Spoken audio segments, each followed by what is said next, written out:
everybody, it's Gail from Gail's Bookish Things. I won't keep you long. I did a video earlier today on the July 4th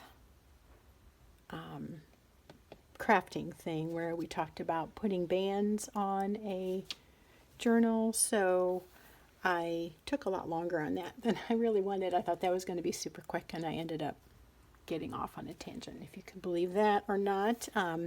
But I do want to just pop in here real quick to give you the Ink of the Week update. Last week, June 27th on was the 15th week, and I did my TWSBI with Monteverde Capri Blue and another TWSBI with the J. Urban Rouge Hematite. This was a sample, and this one I own. So let's see, my impressions. Basically, I was careful to get the shimmer pieces in the pen this time. Sometimes I'll do the piston filler and fill it up, forgetting to shake the ink ahead of time or, blend it. This time I watched out and made sure I got the shimmer pieces so that my writing had a lot of sparkle. And I would say I very consistently got sparkle. I wrote here it worked well on my Amazon TN, which was kind of surprising because it's a cheaper, less expensive paper, but I got a lot of good shimmer on that. But I have determined that I don't like writing with this ink on an everyday basis. It's a real bright red. It's a very cheerful, sparkly, beautiful color, but I guess it's just so bright. I don't like maybe reading it back. I don't know if that makes sense, but anyway, it's a gorgeous ink. I love that it's an anniversary ink, and I think it's super cool that that company has been in business since the 1600s. And so that was one thing that drew me to the ink, and also the samples I saw online where they do the ink splotch. It was just gorgeous. Everybody was seeming to talk about Emerald of Chivor, and I liked that, but something drew me to the Rouge Hematite. But when you do those splashes or the ink drops, there's a lot more color going on that I have just not seen come through with any kind of writing I do. So I would say I wrote dislike. Maybe that's not even fair. But it's not something I would probably repurchase. So I guess something's got to go in the dislike category. It's very pleasant to write with. It's got very good flow. No troubles with it at all. It's just that the color probably isn't my favorite. Well, it is not probably. And then let's see what else. Getting a lot of shimmer. I think I already mentioned that pretty much. Yeah, pretty much said everything. This would be a great color for a December daily, a holiday type journal. Not journal, ink for a holiday journal. And then the Monteverde Capri Blue was a very nice ink to write with. It flowed well. I didn't have any trouble. It also worked well on the Amazon paper. It was a very nice and wet ink to have to use. But again, the color, they're just too poppy and bright. That's not a bad thing, but the kind of colors that appeal to me for lots of everyday writing, or I guess you would just say a more subdued color, a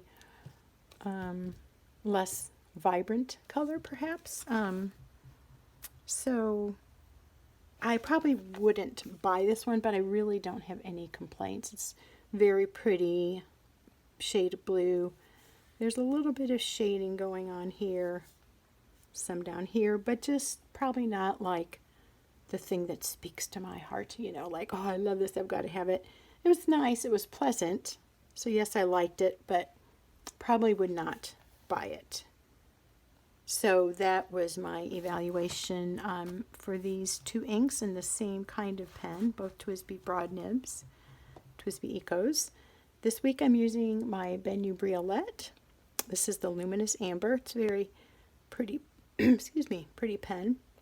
My husband bought this for me a while ago. He's bought me like 4 pens now. He's Very thoughtful that way. And I think he surprised me with all of them. So anyway, this one glows in the dark. It's kind of neat. I mean, it's just a fun thing. I guess you don't really need it to glow in the dark, but I like that it does. So it's pretty. I decided to try this. I haven't written with it consistently in a while. And I put in my new ink, my newest purchased ink, the St. John's Laguna by Vinta. So this was described as sort of a brick red, which I can kind of sort of see. I haven't seen the building that this was kind of based off of, so I will take their word for it. But to me, it just looks kind of like just a deep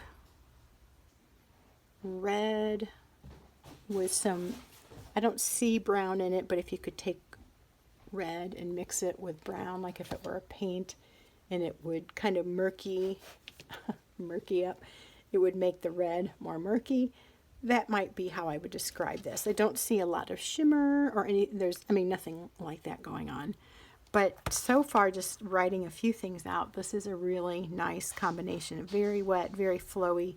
I really liked this Laguna ink after trying a sample from my friend Donna at South Shore Paper. Thanks again, Donna, for the sample. And I do enjoy using this ink, so we're going to try this combination and see how it works this week. I usually have other pens inked up, but I like to focus on the ones that I'm trying to look more closely at.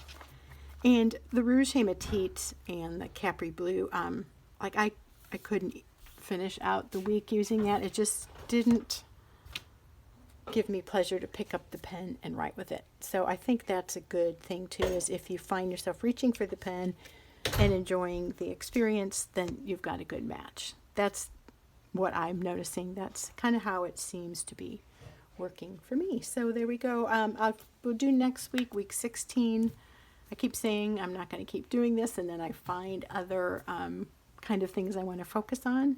I may wrap up the Ink of the Week little mini series starting the 4th, go through that week, and then maybe call that quits for a while or pick it up again later. I don't know. We're trying to do the journal, July journaling joy, or whatever I'm calling it, every day. It's like, one more thing to think about. It's fun though. I'm enjoying it, and it's given me something to kind of think about this July. So anyway, have a great 4th.